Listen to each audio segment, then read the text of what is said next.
History laid the foundation that informs our conversation. Welcome to the classroom. From the church to the streets, and even in the suites, and all around the world. I'm gonna keep it real in the classroom. Fannie Lou's classroom. Fannie Lou's classroom. Fannie Lou's classroom. Give it up. Good afternoon and welcome. So we got the creatives here today. They already know how to jump right into this thing. Welcome to another edition of Fannie Lou's Classroom. We're excited that you have joined us at this hour, and we pray that this will be a different form of food for you. If this is your lunch hour, that you're going to be fed in a way that will certainly bless your spirits and nourish your souls. I'm super hyped up about today's conversation, but first, you know I have to do it. I have to give a shout out to the Fannie Lou's Classroom team that makes this thing happen. We want to start with Brooke, who is our audio engineer who holds it down every Thursday, making sure we have good audio, visuals. We appreciate all that Brooke does. And then we want to especially thank Cheryl and Shanika, who are integral part of Fannie Lou's Classroom. They get us ready every week, making sure we have the amazing guests that we have and that our guests are ready to go. And more importantly, that I am prepped and ready to go. So thank you to our Fannie Lou Classroom team. Now, we're going to just jump right into today's conversation because I think it's going to be rich, and I think it's a very timely conversation to have as we begin to see the ways in which the arts can really be a part of our everyday lives. Right? So the title of today's show is, Creating a Beautiful World, the Power of Arts in Our Everyday Lives, right? And so I have some wonderful people here to have this conversation with very different perspectives that I know are going to come together quite beautifully. And we hope by the end of this podcast, we have a new appreciation, right, for the arts, but also hopefully we take something away from this conversation that we can incorporate in our lives. And we'll get to a bit of that and let you experts tell us how we might do that. So let me go ahead and jump right in and introduce our first guest. He is no stranger to Friendship West.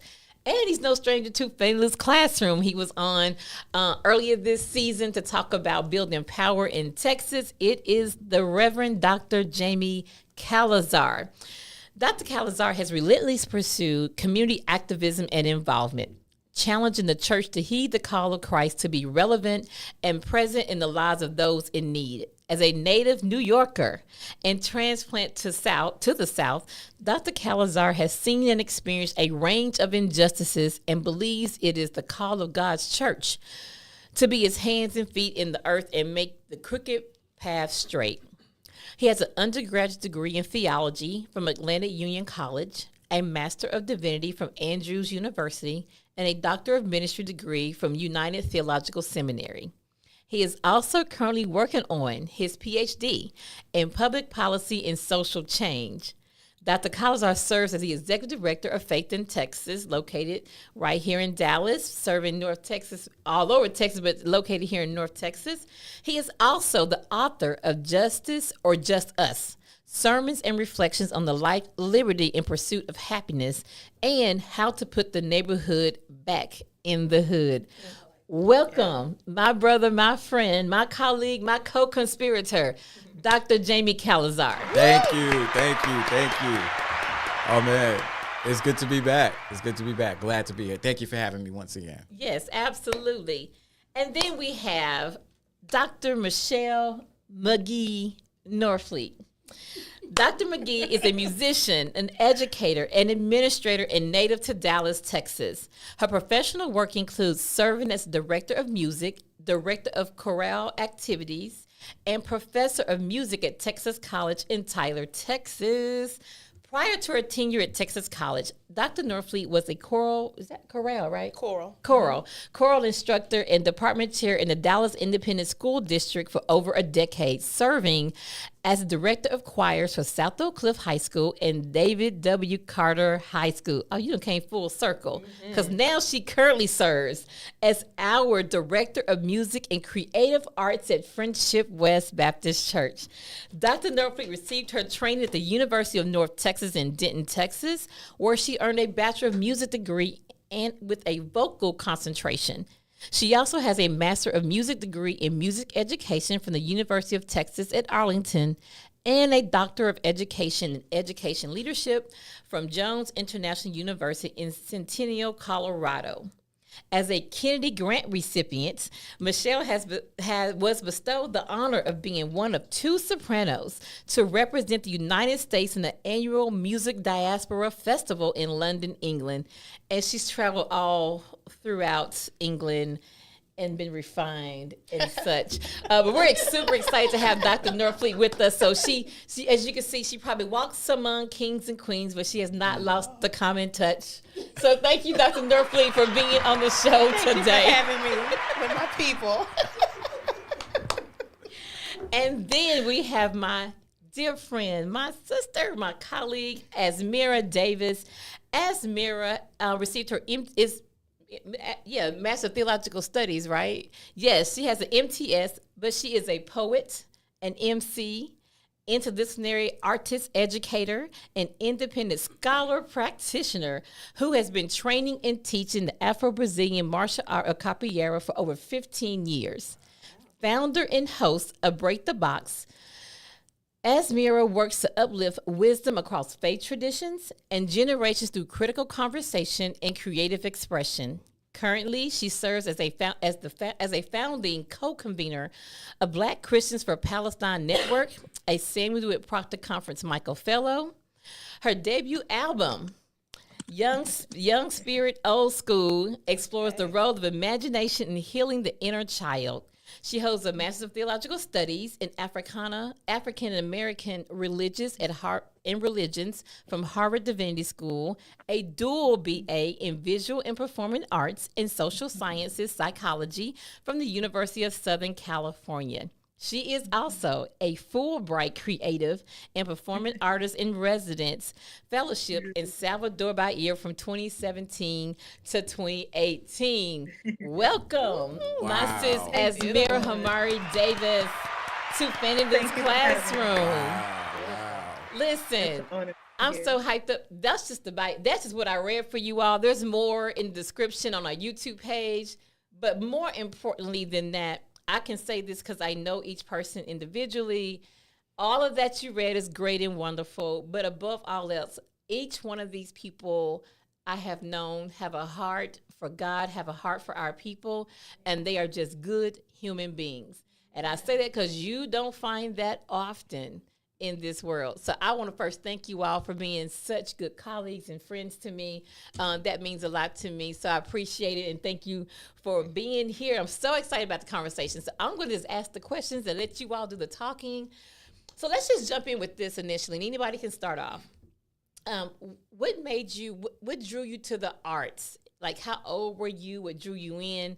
And kind of what set you on this journey? Ladies first. Dr. Norfleet. Okay, they're looking at me. I'll jump it off. Okay.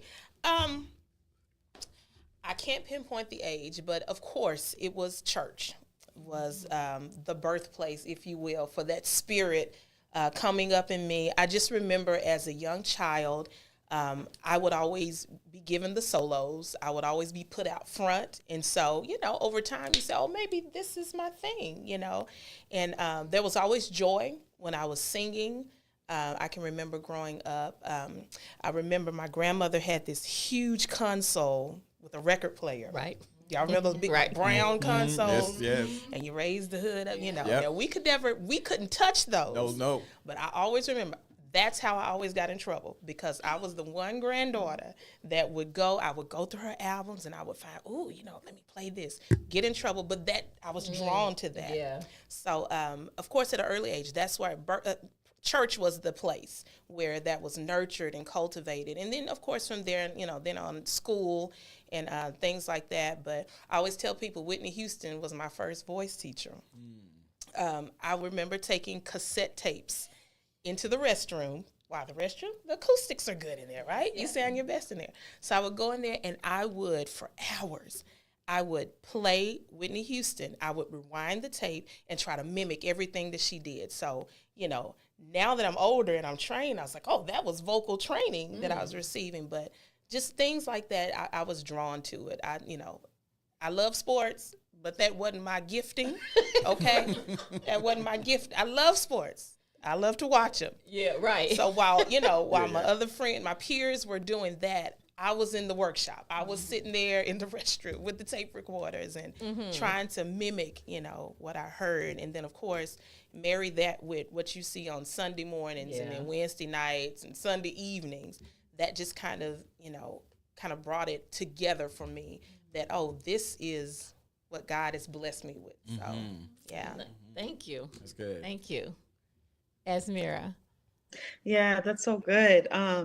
For me, I grew up in an interfaith household. My mom, she is Palestinian American. My father is, Black German, and they're both artists. And so for me, I grew up singing hymnals, often like Rastafarian chants, playing the Nyabingi.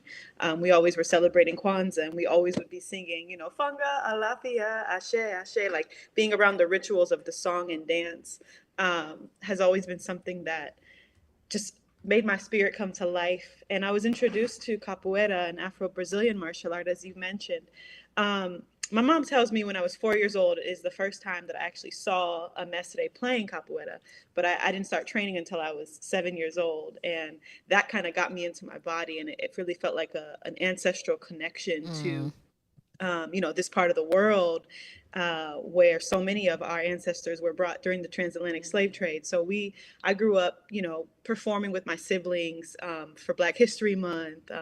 I remember the earliest performance we had was singing TLC's No Scrubs in Hawaii, where I grew up, and just feeling so much stage fright and never thinking that I would get on stage again, because I was mortified. Like everything we had, like the outfits and everything, I was like trying to make sure that, I didn't like drop my top too far down and like mess up the moves, and just I was awkward up there. And so I really feel like God began to reveal to me that spoken word and poetry were ways that I could not only increase my relationship with God, but also invite others into to hearing the word, or to feeling God's love, just by sharing some of my journal entries. So when I was in college, I really began to explore what it means to ground myself in the spoken word. And a friend of mine, actually from InterVarsity Christian Fellowship, I had shared with her a poem that came to mind just as I was writing my journal. And she said, "This is so great. You need to share this at our Thursday service." And so that's where I began to really, I think, cultivate my voice. But there were always seeds of it at home that I had not necessarily thought like, I need to really nurture and water this until college, and thereafter, just seeing the threads of rhythm and poetry, right? Like folks don't really know, or I hadn't known, that rap kind of stands for rhythm and poetry. And I'm like, ooh, rhythm and poetry has always been a part of me since I was 3, grew up, with one hand, with microphone in hand as I watched M.T.S cut down coconuts from the coconut tree to sell at the flea markets in Hawaii. Like just the cadences of telling stories began to just enchant me. And today I continue to go back to those principles of rhythms and rituals and poetry, to safeguard the spirit against all kinds of oppressions, right? It's collective healing is rooted in that resistance, and the arts are such a part of maintaining my own faith practice, but also learning from others as we, resist together.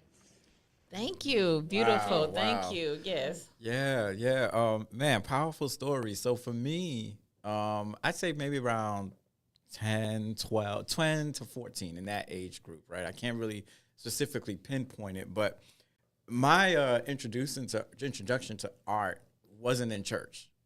It was my introduction to art was through hip hop.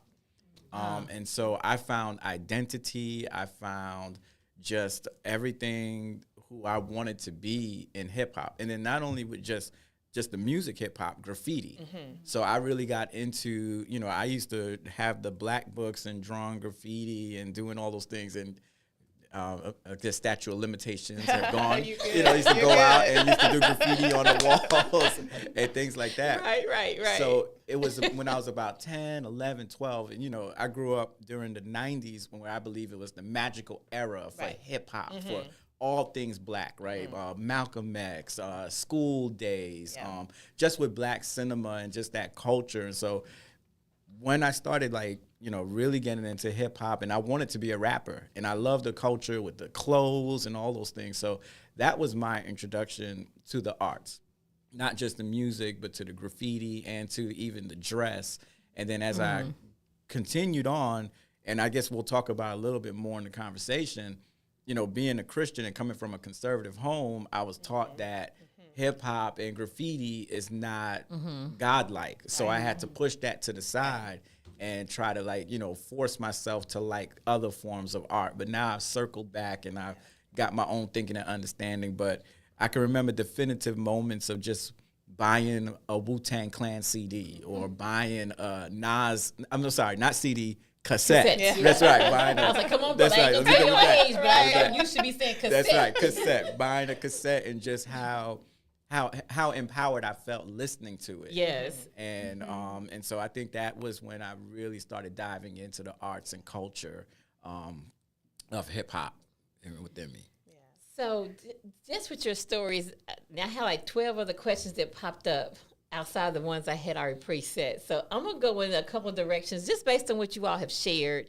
So it's also what I've heard in all your stories is this idea of place that can shape and form how we view the arts and how we engage in that, right?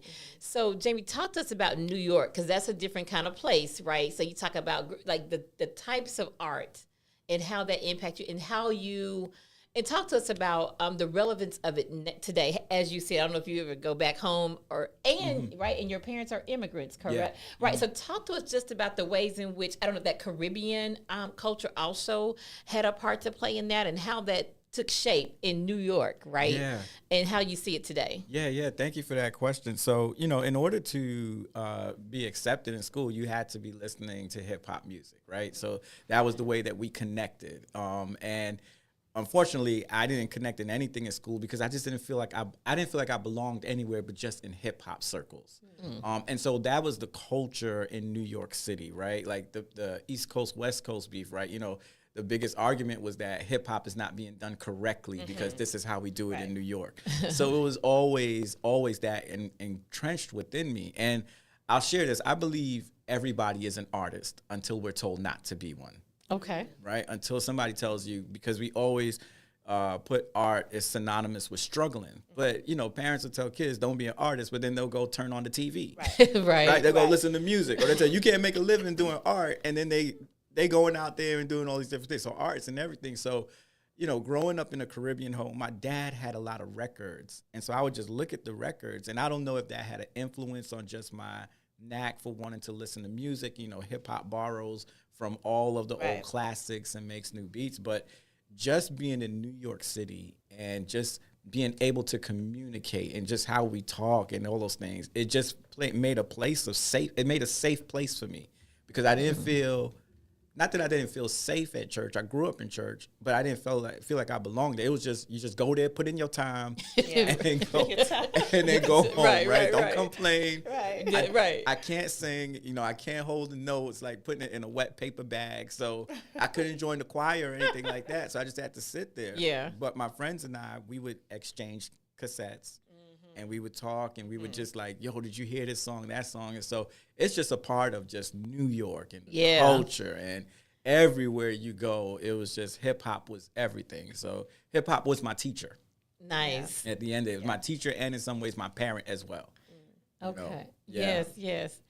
Dr. Norfleet, so in Dallas, though, let's shine a light on Dallas, because I think sometimes we think about places like the East Coast, New York, and other places where you have a lot of rich tradition and culture and history around the arts. Right. But Dallas tends to go unnoticed, right? Yeah. So you want to talk to us a little about Dallas, because now we're talking about a different part of the country, right? But now we deep Southwest, and I'll stop there. I won't go off on a tangent on Bible Belt. Yes. So, of course, my first beginnings were in church, and just anytime you go to a place and you can find about 5 churches within a 5-mile radius, you know that there's some type of artistic expressions going on, that's a rich place artistically, right? And that is Dallas. I mean, if you just take just this area where we are right now, I mean, you've got your big churches, you have your small churches. And so, of course, you know that there is some type of nurturing of artistic expression in those areas. And Dallas is very rich for that. Now, the thing is that we have not learned to cultivate that for a larger platform, if you will. And so when you get those highly gifted individuals who want to expand outside of the church, Dallas is not necessarily open to that. And so they'll go to Atlanta, they'll go to the LAs, the Philadelphias, to receive that that nurturing or that openness to things beyond religion, beyond, And so similar to what you were saying about, when you were in church, it didn't necessarily resonate with you, but hip hop did. And so I just remember, just myself growing up, of course I loved the church, but there was something missing. I wanted something more. I wanted to learn more about music that, the church was not allowing me to do. Growing up a house similar to you. You don't listen to that secular music, So if I listened, I had to sneak and listen, right? But I wanted to know music in and out. I wanted to know music fully. I wanted to know everything about it. And I just think Dallas is progressing that way. We've got to have leaders who are, comfortable with saying the talent that we have here is large enough to stay here and expand the platform in Dallas. You don't have to go to another state or another, area in order to develop what you have. Right. Because this is fertile ground for that here. And just having, so I love, Erykah Badu. She keeps her roots here in Dallas. She's quick to, acknowledge that this is home. Even Curtis King with the Black Academy of Arts and Letters. Institutions like that. Friendship West, of course, institutions like that say that your Blackness, your culture, can be nurtured fully in this space, right? Right. So, in a nutshell, that's. But I think that's important, right? And so, Azmera, I'm going to come to you in a moment because what both of you have shared, right? I think this also, because of course this show is also the intersection of theology, politics, etc. But I think it's this idea that we have to break free from, particularly in the Bible Belt, of this idea of sacred and secular. Right, that for many of us, particularly in African traditions, there's no separation of that, but there's a separation between sacred and profane. Yeah. Right, and I think to what you're saying, that's what we have to free ourselves up from. Yeah. Right, which is why we think that's, or you hear people always tell that story. I didn't grow up in church, but friends I know did. Their parents and grandparents say, you listen to that devil's music, Right. That's right. So and James Cone did a good job at this, right? The spiritual and the blues, that these are, one in the they same. inform each other, right? Right. And so I think that's why, and I think it's the name escapes me, but there is a book, The Secular and the Profane, right? Teresa. And her name escapes me, but it's an excellent text, right? And I think that's something we have to really, to your point, if we're going to allow Dallas to really nurture all this talent that we have, the church has to break that, right? We have to get rid of that very Western way of thinking, Right? Yeah, definitely. to make space. So, Azmera, I want to come to you because you have an even more interesting intersection here, right? Because you're in America, in the U.S., but also, you're in the diaspora space too as you do this work. So, so talk to us about, because this is one of the things we talked about, or we talk about a lot here at Friendship West. I know, and also I talk about it among a lot of my colleagues around the country, that we meaning Black folk, can tend to demonize what we don't know and understand. And so I would like for you to talk to us about some of the art forms that are expressed in different ways. So, for example, let's just go straight to, Salvador Bahia when we were there this past August. And just what I was able to witness, where I was like, okay, right? But because of just the orientation I had, it wasn't like, oh, I must not be a Christian. It's messing with my Christianity, right? None of that took place, right? Because of my orientation, right? But I would like for you to really talk about the power, though, of us understanding and embracing all the ways that we show up in the world, even something we're not familiar with. And, talk to us about that. Yeah, I mean, so to riff off of what my brother just lifted up, one, I'm sitting with, there's this separation often. So in my experience, when I came to know God, when I chose to get baptized was in high school, and it was a decision I came to on my own. And I, like you mentioned as well, I began to distance myself from anything related to hip hop, because of the association, the assumption that I had, and sort of the socialization and the stigma around hip hop in mainstream and mass sort of media, that it glorifies, it glorifies violence, it's misogynist, it's sexist, it's all these things which I think exist and are a part of a conversation, a larger conversation that Right. hip hop are having. But as I began, when I got to Harvard, one of the biggest blessings that God bestowed upon me was to learn from Aisha Upchurch, a Black woman who taught this class at the ed school called Can't Stop, Won't Stop, Understanding and Embracing Hip Hop Pedagogy. And it began to undo harmful assumptions that I had adopted in my faith walk, approximating myself so closely with purity culture within the church that I undergirded by white supremacist notions, and also Christian Zionist notions, like all these Yes. things I Yes. hadn't realized I needed to unhinge from, that was distancing me from some of the origins of the liberation story that hip hop is birthed out of, that I think that capoeira is birthed out of, right? The origin story that peoples of African descent, right? Because people don't know often the history of hip hop, right? In the 1973, it was birthed out of young Black and brown children saying, looking around at their disenfranchisement, their displacement, and saying, we're not going to wait for you to invite us to, invite us to these clubs or these Boy Scouts. We're going to create our own centers for joy and for spirit and for vitality, right? We're going to create our own ciphers for call and response. There are principles within capoeira that I see intimately interconnected with principles within hip hop, the ciphers that we have. In capoeira, you're having a conversation with your body.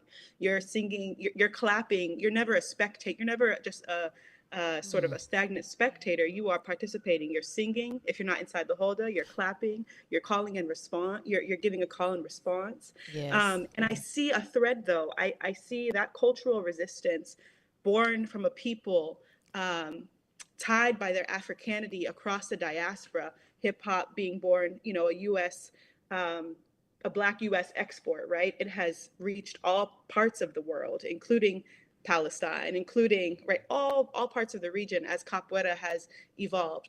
And not to distance ourselves from what Black liberation theology also tells us and shows us, right? Again, you brought up Cone.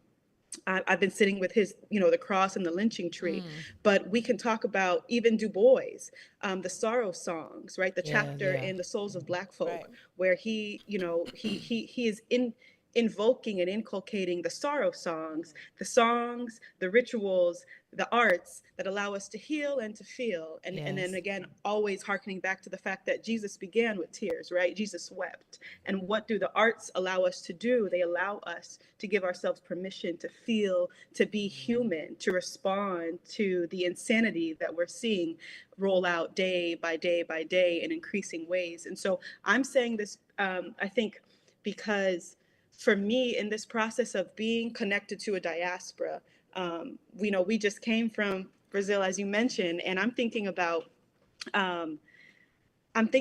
how we sat with women who were hip hop practitioners. We sat with women who were practitioners within candomblé terreiros. We sat with women who were capoeira practitioners, all of whom were Black women. And the premise was, we sat with entrepreneurs. The premise was, how do you maintain and sustain your spiritual practices amidst the soul trauma of racism, sexism, classism?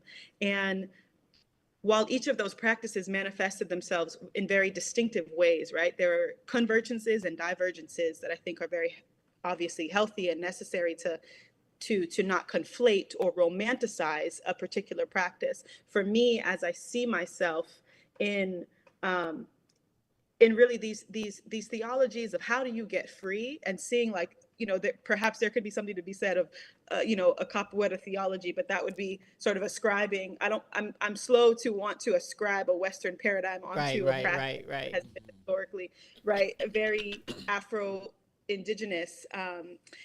And that's a whole nother set of conversations. But I think in terms of how I see myself and situate myself as someone who knows that to create is to be free, to feel is to be free, to follow, the teachings and learn more deeply about the teachings of the Palestinian Jew of Nazareth named Jesus, who was Palestinian and Jewish in a land that has always been multi-faith, yet our audiences rarely ever know, especially Black church audiences are very targeted by Christian Zionism. The same white nationalists who threaten our democracy on January 6th are the ones that fund an apartheid state as deemed by every human rights organization, including Israeli organizations. So I find myself sort of as someone who's a convener of the Black Christians for Palestine Network, a group of people who are Black Christians who've been to Palestine, who've come back with questions of justice and what does Jesus have to say about this? Interested in how Jesus was, he was with the people. He was crying. He was healing on days when he wasn't supposed to. That's right. He was healing people from all walks of life. He was speaking, to people of all nations and tongues and creeds, right? And what unifies us more than the arts, right? The language of the arts does that as well, and is another way in which I think the gifts allow us to free and to liberate, those who are erased. So I find it important for me every time I'm in spaces, especially now as over 21,000 people have been bombed off the face of the earth. Not to get so, grotesque, but just to ground us in a truth of what I'm carrying into the space is that's funded by our tax dollars, and that within Christian space, we are intentionally, encouraged to say, oh, we can't talk about that because we know about one history of oppression, and that's been used and weaponized to overlook the thousands of American Jewish brothers and sisters, many of whom parents were a part of the Holocaust. Dr. Gabor Mate, there's so many people, Norman Finkelstein, who do this work. But why is it that as a Black community, we are taught and told that we shouldn't have a global critique, right? We're supposed to stay parochial. And so I think for me as a Afro-diasporic human who's been able to live and spend time and teach capoeira to children in Palestine, in Ramallah, and in Brazil, and in Oakland, I find myself, I find a responsibility to, these are ways that I'm making these connections, a responsibility to speak out and to say, hey, let's disrupt this narrative because we aren't necessarily given, we won't be given, as we know. And as Fannie Lou Hamer says, to bring it back, everybody is free or nobody is free. That's right. That's right. Thank you for that. Thank you for that, Azmera. And I wanted, because I remembered which Cheryl is, as Cheryl does, she breaks in. She's in breaking, yes. There we have it. She's showing her T-shirt. T-shirt. That's right. So Azmera, Cheryl has on her Fannie Lou Hamer T-shirt, and it has the quote, "Nobody's free until everybody's free." So look at the spirit is working. The spirit is working. And I want to get the correct title of the book that I mentioned. It's The Holy Profane: Religion and Black Popular Music by Teresa Reed. And I would just recommend to pick that up, as well as Cone's The Spiritual and the Blues. So I kind of want to, where Azmera left off, I want to let's kind of dig into that a little bit more, because also what I'm hearing is that because we're talking about creating a beautiful world, because right now we live in an ugly world, right, with so much, and we can just roll off the list of all that we are up against. So in light of that, I want to now talk about what does it look like to use, think about the Corinthians, 1 Corinthians, 2 Corinthians, where it says, our weapons of warfare are not carnal, right?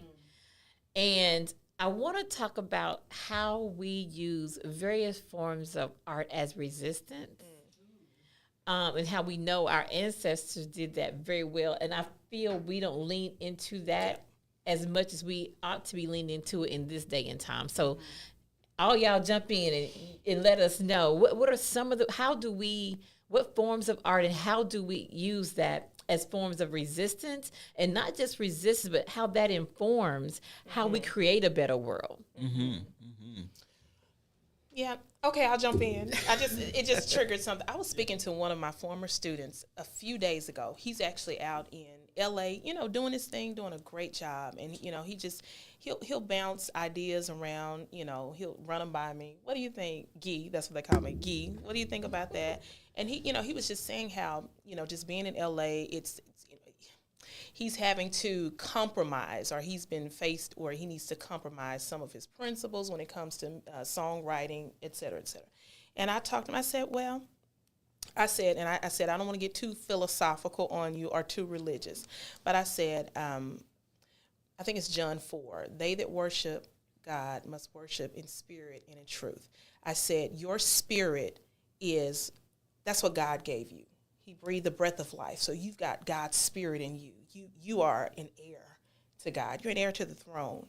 I said, now the truth part is on you. You've got to determine what that truth is. I said, where the conflict happens is you've got your spirit, and if you marry that to a lie, then that's conflict. And so your spirit is going to be troubled. Your creativity flows from your spirit. If your spirit is in conflict with a lie, meaning I know who God made me to be. I'm beautifully, wonderfully made. I'm, everything that God has given to me, he's provided the provision for me to live that out. But if I subscribe to a lie, I'm not able to worship God with my gifts and my talents in this world because I'm attaching my spirit to a lie. I said, get to your truth, son. Get back to your truth. Find out what that is. Marry that with the spirit that God has given you, and then you'll be just fine. And so, that just made me think about, just resistance. Anytime Black folk worship, that's resistance. Anytime we worship is resistance. Because we should not be able to sing. We should not be able to dance. We should not be able to lift holy hands. We should not be able to do that if you look at all of the oppression that we have had to bear and live through for generations. We shouldn't be able to even pull out of our spirit things that come from our DNA in Africa. We shouldn't be able to do that.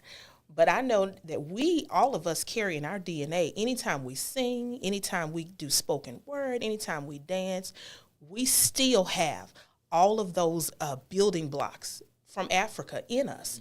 This is why you can turn on a song, and Azmera, I can turn on a song, and both of us will be bobbing our heads.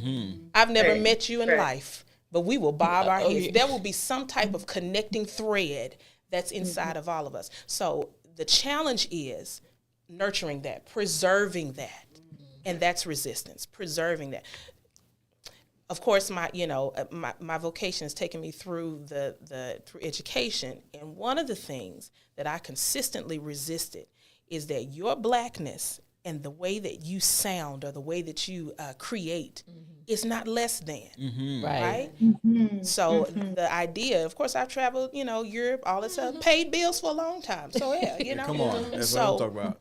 But what I do is not less than what you do. The thickness of my voice, when you hear my vocal print, is not less than what you have because I don't have this light, thin voice. No. It's so teaching our children, teaching our people that what you have is not less than. That's resisting what someone else is telling you, contrary to who God has made you.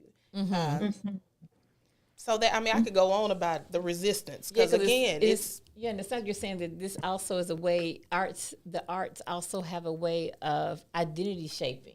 Definitely. Of us knowing who we are and what's inside of us, what's already, when we're born, we have this already. Right. Ready. So Azmera, Jamie? Yeah. I took a class for my PhD research, and it was called Art and Protest. And one of the things that I was able to study was the Black Arts Movement. And this was the sister of the Civil Rights Movement. So out of the Black Arts Movement, while the Civil Rights Movement was happening, we would not have gotten John Coltrane's Alabama.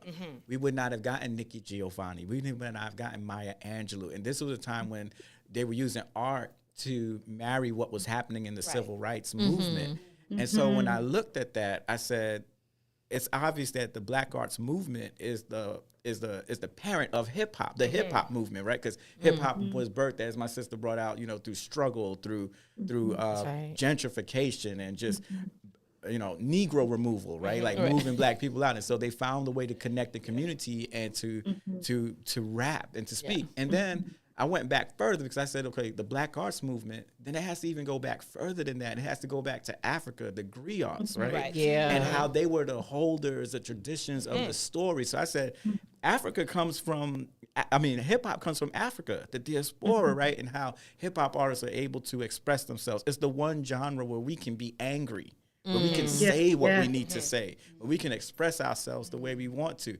Yes, it's been commercialized and all that stuff, but yet there are still remnants of the social justice movement within hip hop that speaks truth to power. So I said to myself, we gotta, and I think that's a missing component in our schools for our children, that they don't know that. They hear the demonization part of hip hop, that it's just violence and all this other stuff. But Chuck D said hip hop is the CNN for the ghetto. It's the only place you're gonna hear what's happening in the hood, right? And how do we take those stories and how do we respond to those stories positively to change policy, to change communities, not to vilify and say, oh, you're just trying to perpetuate violence. And we know money capitalism is tied to that, but there's also stories within there. So I believe the arts have an extremely vital role in the progression of Black people in America. We need the arts. We need to have those plays, those movies, those stories that are telling the truth, our narrative. So I'll digress. I get nerdy when I talk about this. That's why we're here. So I think this is so important, because I feel, because I do this work every day on the ground, and I don't see it. Like I read it in the Sankofa moment, I can see it in the rearview mirror. That's what we did, but I don't see the arts coming alongside movement like it was. And so that's why I wanted to have this conversation around, well, how do we begin to shift and make that move and support and nurture? Just when he said that, anytime I was saying that justice movements, there needs to be a creative at the table. Every time there's a planning meeting, there needs to be a creative at the table, because you cannot have an effective justice movement without creatives driving that narrative, because you're either going to lose your young people and they're going to venture off and do something else, what we see now. And that's one thing we see, because even the songwriting, stuff that we're able to pull from church. People don't write the struggle anymore. They don't. They write the, lift holy hands. They don't write the struggle anymore. Part of that, I think, is because we stopped putting creatives at the table. We put them over in a box, sing and do this, make us feel good. But no. That's not the original intent, i.e. hip hop. That's not spirituals. That's not the original intent of that art form. So if that's the original intent, they've got to be at the table. They've got to be in those circles where we're having these heart-to-heart conversations. And I love my sister, because every time she plans major events, she said, Northfleet, we've got to have some type of arts representative. So she understands that they are not separate. That's just another powerful tool for change, and it is. Azmera, I know you want to jump in. I'm sorry, I went out of turn. No, this is good. You're good. Hey, we're organic. We free flow. We need 2 hours. What is it? Freestyle, free flow. That's cipher. Well, Brian, you hear that? Freestyle, free flow. She got we need a turntable. Building on what my brother was just saying too. It was KRS-One who named hip hop reports on the violences. And there's a separate conversation to be had in terms of is the function and the power of art, should it be limited to strictly speaking about what's happening in terms of the political reality of a people? And I'm not even saying that that's the case, but there is something to be said when it is a Black, to me, the arts, hip hop, I'm talking about capoeira, those are two of the crafts that I think speak to me, spoken word.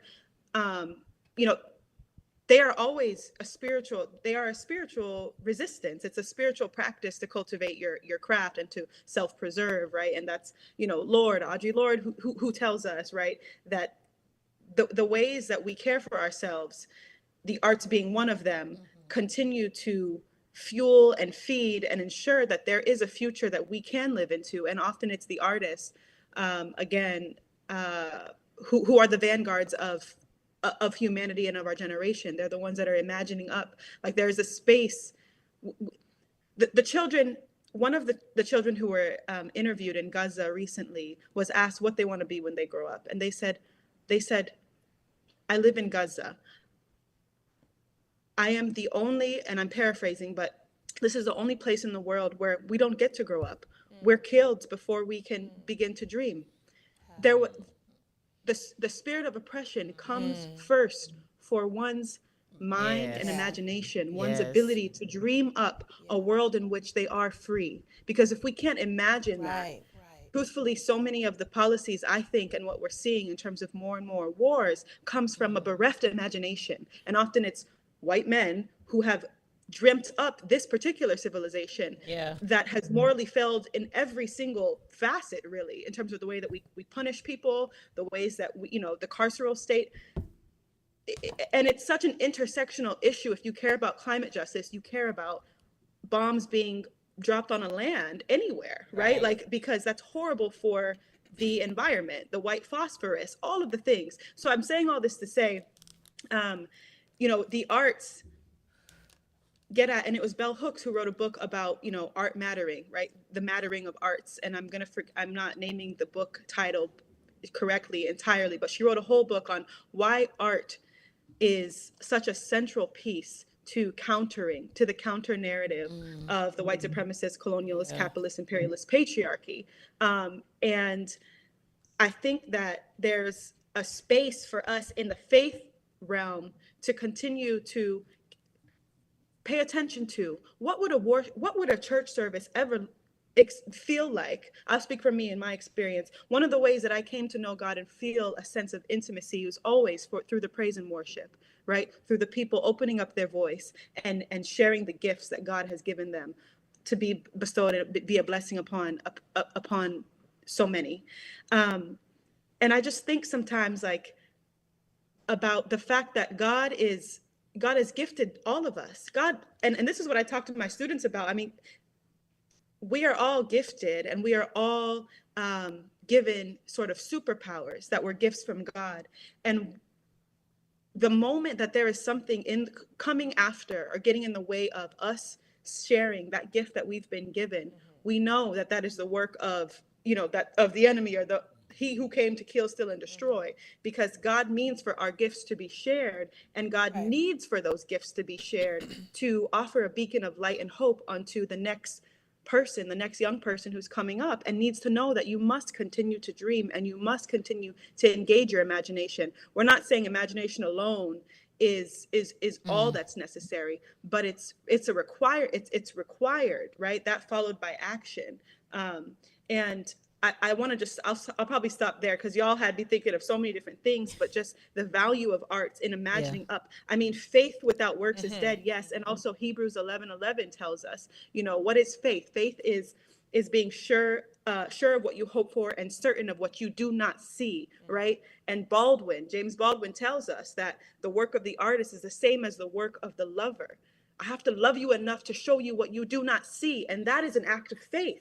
To show people what they do not see. Why? Because Jesus loved me too much to let me say the same, to let me be who I once was, to let me be, be thinking that there is a God who's been misappropriated, to think that he's a God, a white nationalist God that uses Christianity to justify pillaging and plunging, to think that he's a Christian Zionist God. I almost let those things convince me that God isn't who he says he is, but actually God is not a God of settler colonization. God is not a God of homophobia and transphobia. God is not a God who believes that there are chosen few and others can fall to the wayside. And when I speak of God, I'm saying, who was Jesus incarnate? When we look at the Gospels, Matthew, Mark, Luke, did Jesus ever say, "Oh, I'm not going to fix her because she's X, Y, Z"? Or him because he's too lame, or her because she's not married? Like, God was not a God of exclusion, and yet someone so powerful because of that power, has been adopted and misappropriated by these empires that we then live in, and we have the work of unlearning, undoing. And what is one of the primary tools from which we can undo that, or cast that darkness away, is through the arts, like the art as faith practice. But I'll stop there. Yeah, I wanted to just real quick. Before we pass the plate, Yeah. Azmera just gave us Amen. a homily there. Exactly, for real. And, I'm just piggybacking off of her and what everybody else is hearing. You asked the question, where do we nurture this? Yeah. And I believe the houses of worship need to be able to create spaces where we can allow people to freely express themselves the way they know how to. Yes. I think for too long the experience is that someone has monopolized the narrative on what art is acceptable and what art isn't acceptable. And one of the most artistic places you will ever go is the Black church. Right. You see the way we dress? That's art. That's right. You see the way we speak? That's art. The way we cook, the way we set the table for Thanksgiving, right? This last month. Yeah. That's all art. And I think what I would love for us to get to the places where that we don't just see art as in paintings and photography and music. Yeah. But art is in everything that we do. Yeah. Even the way you look at, I'm going to say this because I'm pro-Black. You take Black people out of basketball, there would be no dunks. There'll be no alley-oop. It'll just be layups, right? Like right. It won't be no 360. Right. It's just, put it in there. The way we dribble the ball, the way we do everything, how we talk. Even when you sit down and I listen to you preach. I listen to Dr. Haynes preach. You hear that cadence, that rhythmic. It's just actually within us. And I feel that as Black people, our artistic expression has always been demonized. Yeah. Right. It's always been associated with evil and wrong. But European, all that stuff, that's holy. That's what's always there. And so I think we need to create. That's it. That's right. Voice. We need to create the spaces where we can freely come in and express ourselves, paint what we want to paint, say what we want to say, and just have the teaching as well, right? The understanding of learning. That's right. Your history in music, and how do we all bring that together? So I'm glad you said that. So say what you want to say too, because all of you are doing this work. So tell us about the specific work and, the vision you have for this side of town, south of downtown. Because I want people to hear what you are doing and how they might connect with that work. Yeah.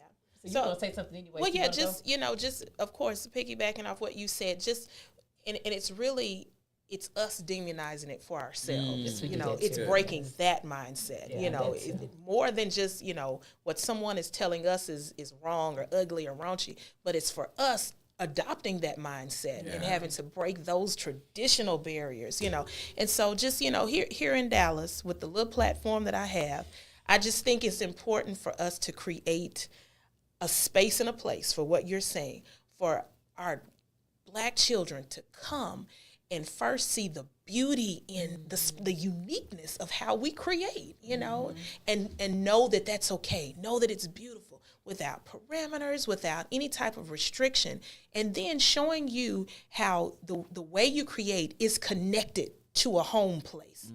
That you've got a home, and there's a reason why, knowing that there's a safe place. So if you ever, wonder, am I out here, I'm creating, no, you've got a home. Africa gave that to you. And so understand that, nurture that.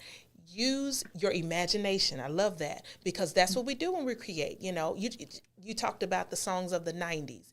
All the love songs that came out of that. A lot of those artists came from single parent homes, right? So they didn't grow up with a mother and a father. The love that they sang about was not something that they saw in the house, but because of the imagination, they said, oh, this is what love looks like between a Black man and a Black woman. And so I'm going to sing about it, right? And so, even with the hip hop and the music that's created now, I know a lot of times we say we don't listen to the music from today. It just doesn't have any substance. Well, we've got to show people how to imagine, even though you're living in oppressive times. You are, our kids on social media, they see, just yesterday, the killing at the university in Las Vegas.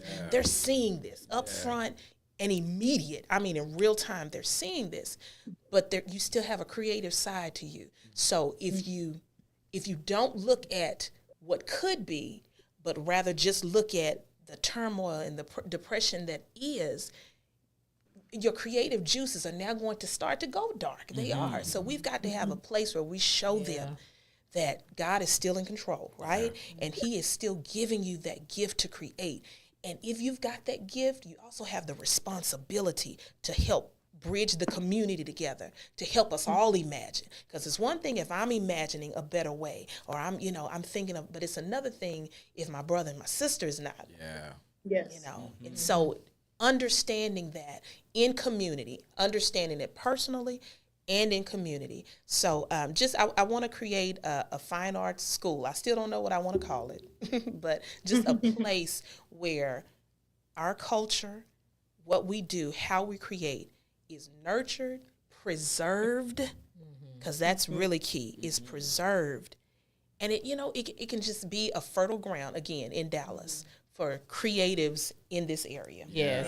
That's good. That's good. And so, James, you had some work that you do. Yeah, similar to you. We run a camp called Raise Your Voice in the South Dallas Cultural Center, and based off my research and just looking at arts is usually the first program that's cut in public school. So I wanted to create a space where students can come for free and they can learn and they can do art, but not just do art. We connect art to social justice. Right. So we do 4 disciplines: photography, hip hop, poetry, dance, and painting.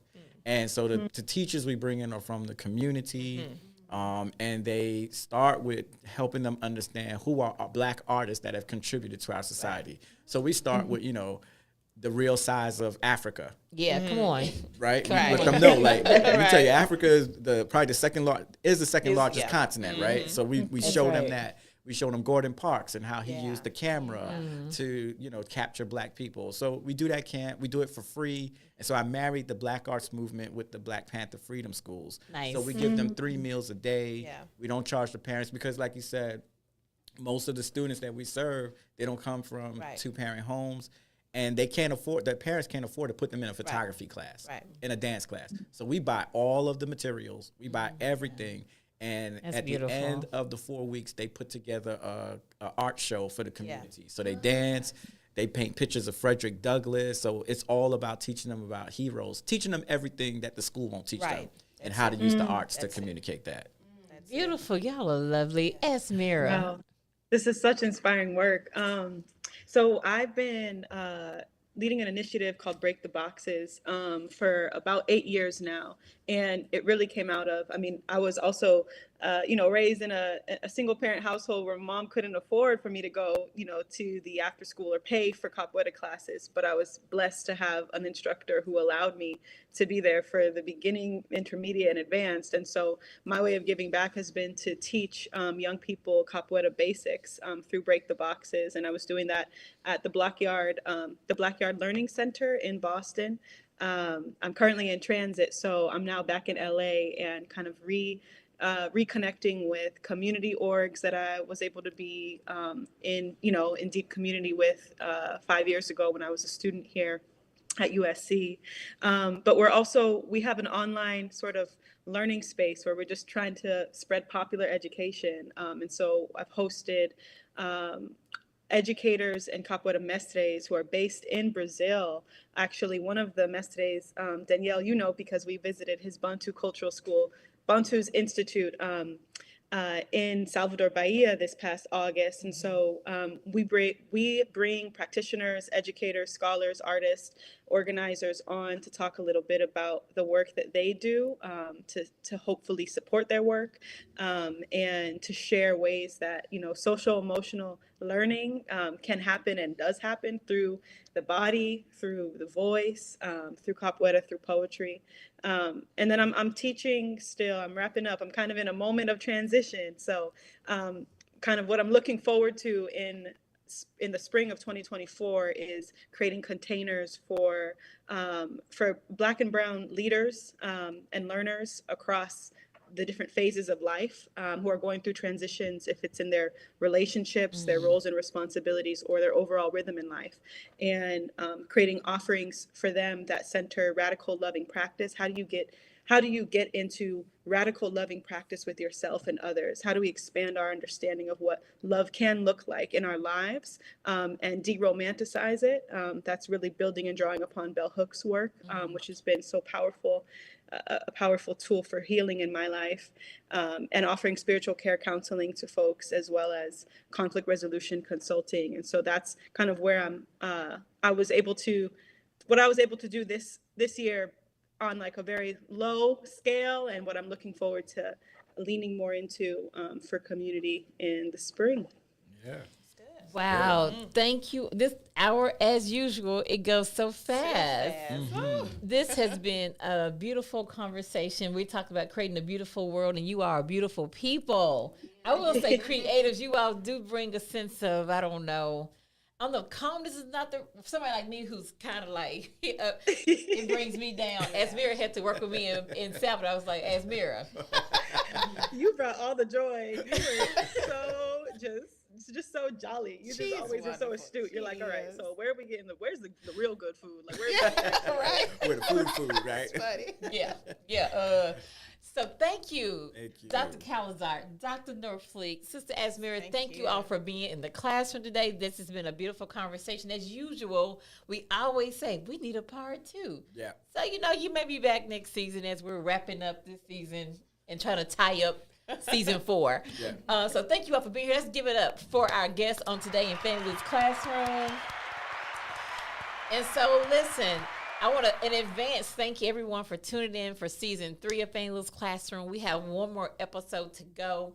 You don't want to miss next week. I'm trying to tell you, we're going to have Dr. Mama Itihari Torre back with us.